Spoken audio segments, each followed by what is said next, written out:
खुलुमबाय बेयो बड'लेण्ड इंखं टेलिभिजन दिनै 30 अक्ट'बर 2021 शनिबार खालि सानसेनि बरादखौ नोंथांमोननि खाथियाव लाबोदों आं सदानन्द दैमारिया।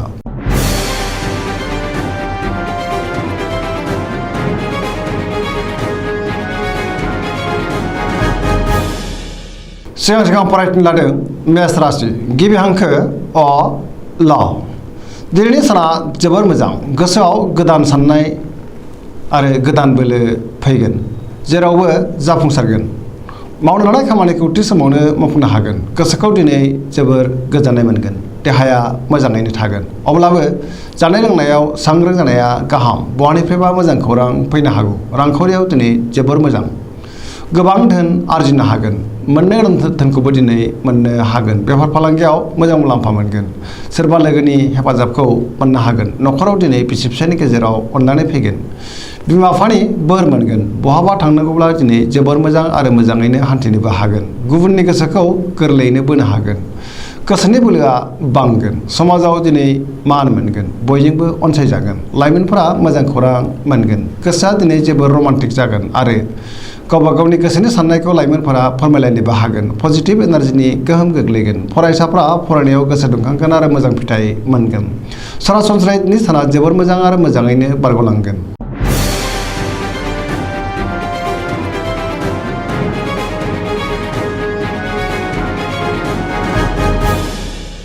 वृष राशि गिबि हांखो इ उ ब। दिनैनि साना जोबोर मोजां, गोसोखौ जोबोर गोजोननाय मोनगोन। गोसोनि बोलोआ बांगोन। मावनो लानाय खामानिखौ थि समावनो मावफुंनो हागोन। सिगांनि बबेबा आद्रा खामानिखौबो दिनै मावफुंनो हागोन। समाजाव मान मोनगोन। रांखावरियाव जोबोर मोजां होनजायो। गोबां धोन मोननो हागोन। आयआ बांगोन। गोबां धोन आरजिनो हागोन। बेफार फालांगियाव मोजां मुलाम्फा मोनगोन। न'खराव बिसि फिसायनि गेजेराव अनलायनाय फैगोन। बिदा फंबायनि हेफाजाब मोनगोन। बिमा बिफानि अननाय मोनगोन। देहाया दिनै मोजाङै थागोन। गुबुननि हेफाजाब मोननो हागोन। जायखि खामानि मावाबानो मोनफ्रोमबो खामानिखौनो गोरलैयैनो मावफुंनो हागोन।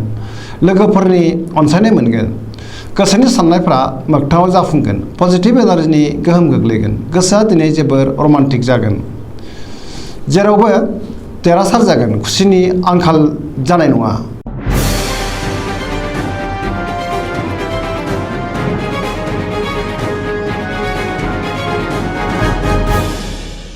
मिथुन राशि गिबि हांखो क स। दिनैनि साना जोबोर मोजां, बयजोंबो अनजागोन। गोसोखौ दिनै जोबोर गोजोननाय मोनगोन। गोसोआ जोबोर खुसि जागोन। देहाया मोजाङैनो थागोन। रांखावरियाव जोबोर मोजां होनजायो। बेफार फालांगियाव जोबोर मोजां मुलाम्फा मोनगोन। न'खराव दिनै बिसि फिसायनि गेजेराव अनलायनाय फैगोन। समाजाव गोबां मान मोनगोन। गोसोनि बोलोआ बांगोन। मावनो लानाय खामानिखौ थि समावनो आरो गोरलैयैनो मावफुंनो हागोन। सोरबा लोगोआ मोजां खौरां होफैनो हागौ। सोरजोंबा बाख्नाय जागोन। गुबुनजों मोजां सोमोन्दो लाखिनो रोंगोन। लाइमोनफोरनि गोसोआ दिनै जोबोर रमान्टिक जागोन आरो गावबा गावनि गोसोनि साननायखौ फोरमायलायनोबो हागोन। फरायसाफ्रा फरायनायाव गोसो दुंखांगोन आरो मोजां फिथाइ मोनगोन। बहानिफ्रायबा मोजां खौरां फैनो हागौ। पजिटिभ एनार्जिनि गोहोम गोग्लैगोन।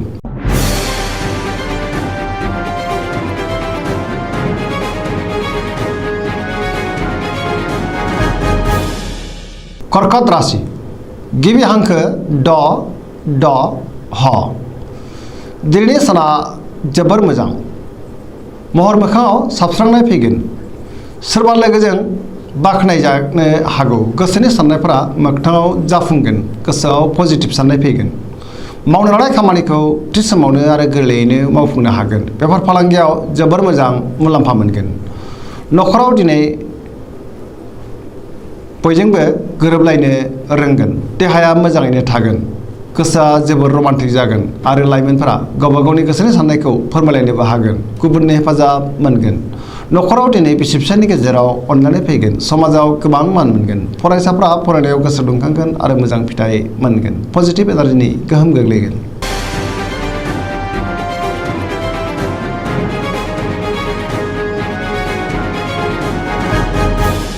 सिंह राशि गिबि हांखो म ट।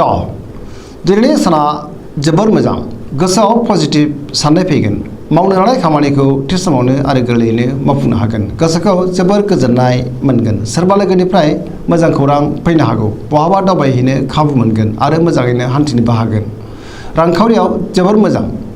मोननो गोनां धोनखौ दिनै मोननो हागोन। आरजिनाय धोनखौ दोनथुमनो हागोन। बेफार फालांगियाव मोजां मुलाम्फा मोनगोन। गोसोनि साननायखौ गुबुननो फोरमायनोबो हागोन।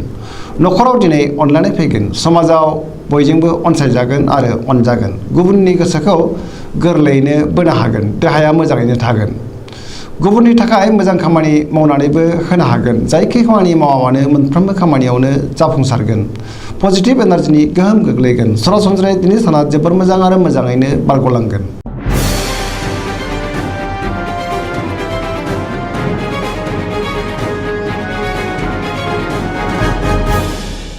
कन्या राशि गिबि हांखो प ट।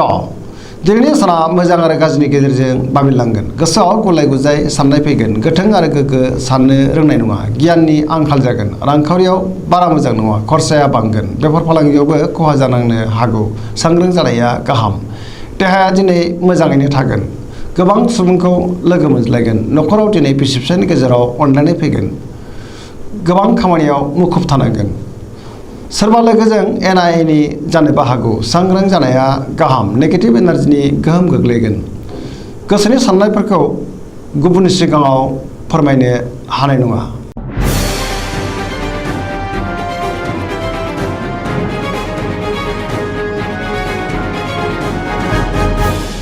तुला राशि गिबि हांखो र ट। दिनैनि साना जोबोर मोजां। गोसोनि बोलोआ बांगोन। गोसोनि साननायफोरा मोगथाङाव जाफुंगोन। मावनो लानाय खामानिखौ थि समावनो मावफुंनो हागोन। देहाया मोजाङैनो थागोन। रांखावरियाव जोबोर मोजां होनजायो। मोननो गोनां धोनखौ दिनै मोननो हागोन। बेफार फालांगियाव जोबोर मोजां मुलाम्फा मोनगोन। न'खराव बिसि फिसायनि गेजेराव अनलायनाय फैगोन। बिदा फंबायजों मोजां सोमोन्दो थागोन। लाइमोनफोरनि गोसोआ दिनै जोबोर रमान्टिक जागोन आरो गावबा गावनि गोसोनि साननायखौ फोरमायलायनोबो हागोन। गुबुननि गोसोखौ गोरलैयैनो बोनो हागोन। लोगोफोरनि हेफाजाब मोनगोन। गोदान थांखि लानो रोंगोन। गोसोआव पजिटिभ साननाय फैगोन आरो गोसोआ जोबोर गोजोनगोन। पजिटिभ एनार्जिनि गोहोम गोग्लैगोन।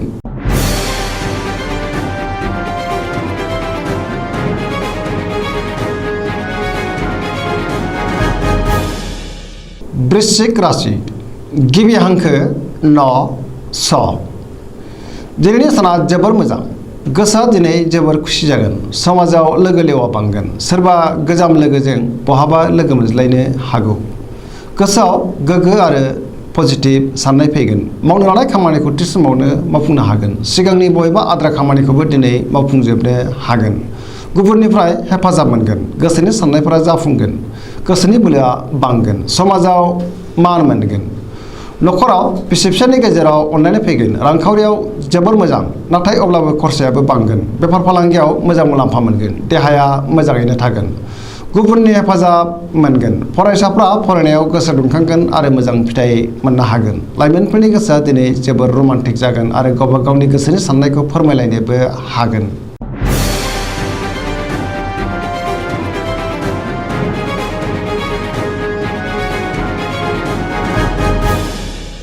धनु राशि गिबि हांखो ढ फ भ। दिनैनि साना जोबोर मोजां। गोसोआव बोलो बांगोन। मावनो लानाय खामानिखौ थि समावनो आरो गोरलैयैनो मावफुंनो हागोन। गोसोनि साननायफ्रा मोगथाङाव जाफुंगोन। रांखावरियाव दिनै जोबोर मोजां होनजायो। मोननो गोनां धोनखौ दिनै मोननो हागोन। बेफार फालांगियाव मोजां मुलाम्फा मोनगोन। समाजाव मान मोनगोन। न'खराव सोरबा आलासि फैनो हागौ। देहाया मोजाङैनो थागोन। बिदा फंबायनि हेफाजाब मोनगोन। बहानिफ्रायबा मोजां खौरां फैनो हागौ। लाइमोनफोरनि गोसोआ दिनै जोबोर रमान्टिक जागोन आरो गावबा गावनि गोसोनि साननायफोरखौ फोरमायलायनोबो हागोन। फरायसाफ्रा फरायनायाव गोसो दुंखांगोन आरो मोजां फिथाइ मोनगोन। पजिटिभ एनार्जिनि गोहोम गोग्लैगोन। सरासनस्रायै दिनै साना जोबोर मोजां आरो मोजाङैनो बारग'लांगोन।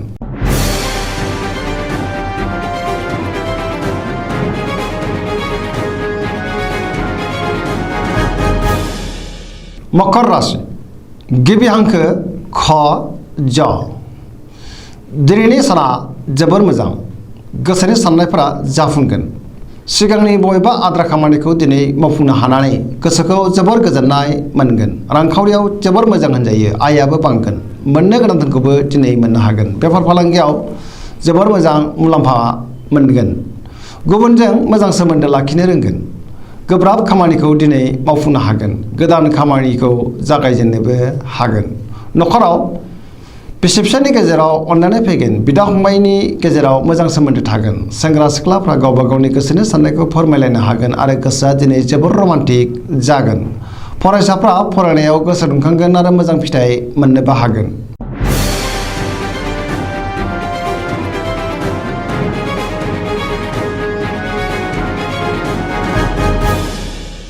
कुम्भ राशि गिबि हांखो ग स स। दिनैनि साना जोबोर मोजां। गोसोखौ जोबोर गोजोननाय मोनगोन। मावनो लानाय खामानिखौ थि समावनो मावफुंनोबो हागोन।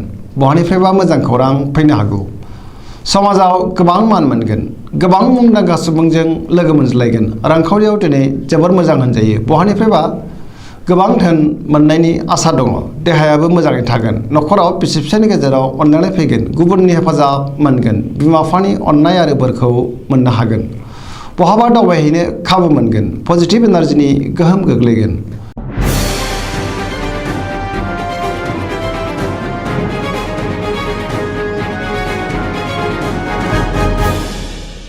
मीन राशि गिबि हांखो ड स।